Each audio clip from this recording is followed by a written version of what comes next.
చేసేది ఆరాకొరా పని, దానికి వంత పాడేవాళ్ళు భజన చేసేవాళ్ళు ఎక్కువయ్యారని మరి అంబటి ఫీల్ అవుతున్నాడో లేదో తెలియదు. కానీ 12 గంటలు ఉత్తుత్తి నిరాహార దీక్షకి బిల్డప్ లేనిది. మా తాత ఎప్పటికీ ఒకసారి తింటే 16 గంటలు ఏమీ ముట్టుకోవడం అంటూ ఓ వ్యక్తి చెప్పిన మాటలు నాకు గుర్తొస్తూ ఉన్నాయి. మరి అతగాడి తాత కంటే అంబటి తాత బెటర్ అంటున్నారు జనం. అంబటిని తాత అంటే చాలామంది ఆడలేడీస్ ఒప్పుకోరేమో. మరి ఆ సబ్జెక్టుని అంత తక్కువ మాట్లాడుకుంటే అంత మంచిది. ఎవరమ్మా అది?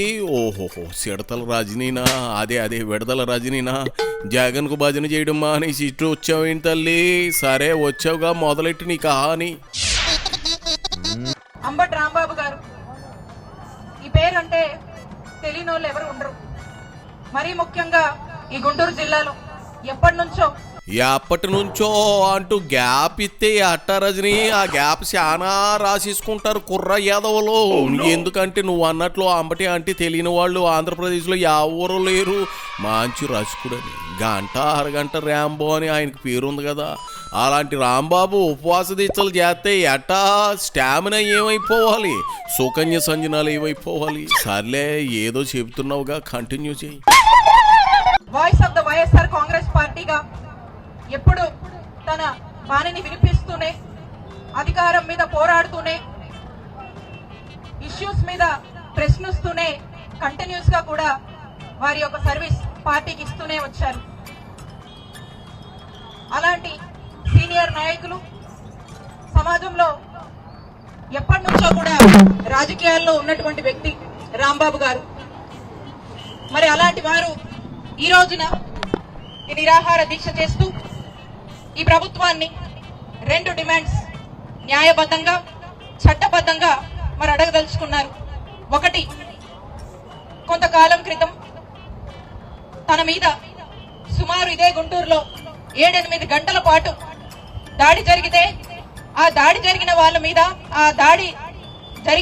మీద ఎవరైతే దాడి చేశారో వాళ్ళ మీద జరిగినటువంటి ఈ అన్యాయాన్ని ప్రశ్నిస్తున్నారు.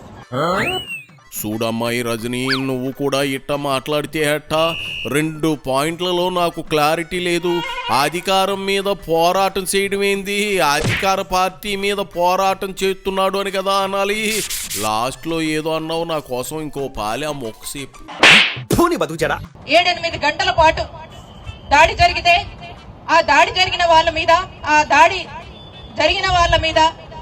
ఎవరైతే దాడి చేశారో వాళ్ళ మీద జరిగినటువంటి ఈ అన్యాయాన్ని ప్రశ్నిస్తున్నారు. దాడి చేసిన వారి మీద సానుభూతి, అన్యాయం అంటూ ప్రశ్నిస్తా అన్నా అంటే ఏంది రజని? అబ్బే, సజ్జల స్క్రిప్ట్ ఇస్తేనే కానీ ఏ శిలక పలికేలా లేదుగా.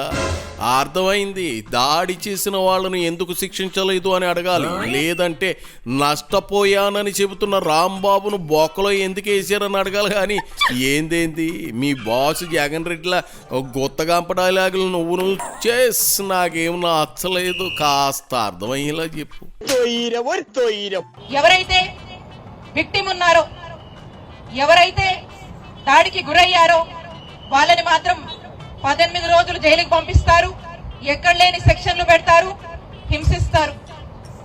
మరదే 100 మంది వచ్చి వారి ఇంటి మీద దాడి చేసి ఆఖరికి రాంబాబు గారిని ఇక్కడ ఉన్నటువంటి టీడీపీ వాళ్ళు చంపే ప్రయత్నం చేసేంత పని చేశారు. ఇది గుంటూరు ప్రజలందరికీ కూడా తెలుసు. మరి వారి మీద తూతూ మంత్రంగా ఓ 10 మంది మీద ఏవో పిచ్చి సెక్షన్లు పెట్టి చిన్న కేసు, స్టేషన్ బెయిల్ ఇచ్చేటువంటి చిన్న కేసులు, అది కూడా 10 మంది మీద చూజ్ అండ్ పిక్ గా పోలీసులు చేసినటువంటి ఈ దారుణాన్ని ప్రశ్నిస్తూ, డిమాండ్ చేస్తూ ఇక్కడ దీక్ష చేస్తా ఉన్నారు.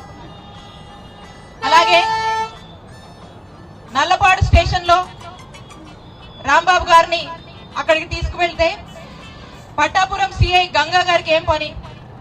అక్కడికి వెళ్లి ఫిజికల్ గా తన్ని హరాస్ చేసేందుకు ప్రయత్నం చేసిన దాని మీద కూడా మరి పోలీసులే ఈ విధంగా పార్టీ ముసుగులో నాయకుల్ని ఇబ్బంది పెడితే మరి వారి మీద ఏ యాక్షన్ తీసుకుంటారని చెప్పి మరి రాంబాబు గారు ప్రధానంగా ఈ డిమాండ్స్ చేస్తూ ఈ నిరాహార దీక్ష చేస్తా ఉన్నారు. నిరాహార దీక్ష అంటే కామెడీ అయిపోయింది అందరికి. ఆమరణ నిరాహార దీక్ష కూర్చోమని చెప్పు రజని. ఇదిగో ఈ డ్రామా నిరాహార దీక్షలు ఎందుకు? నాలుగు గీసుకోవడానికి కూడా పనికిరావు, మీకు కంట శోష తప్ప ప్రయోజనం శూన్యం.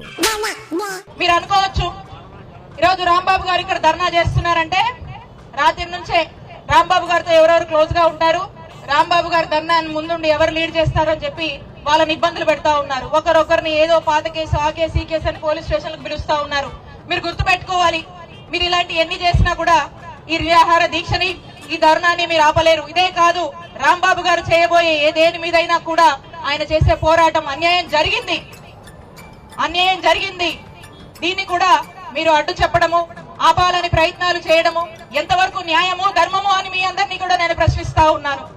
ఒకటే, రాంబాబు గారు ఏదైతే డిమాండ్ చేస్తా ఉన్నారో, ఆయన మీద వందల మంది ఆయన ఇంటి మీద దాడి చేశారు, వారి మీద ఖచ్చితంగా కఠిన చర్యలు తీసుకోవాలి, వాళ్ళ మీద కేసు కట్టాలి, వాళ్ళని శిక్షించాలి అని రాంబాబు గారు చేస్తున్నటువంటి డిమాండ్ ని ఖచ్చితంగా మీరు కన్సిడర్ చేయాలి అని చెప్పి ఈ పోలీసులు మేము డిమాండ్ చేస్తా ఉన్నాము.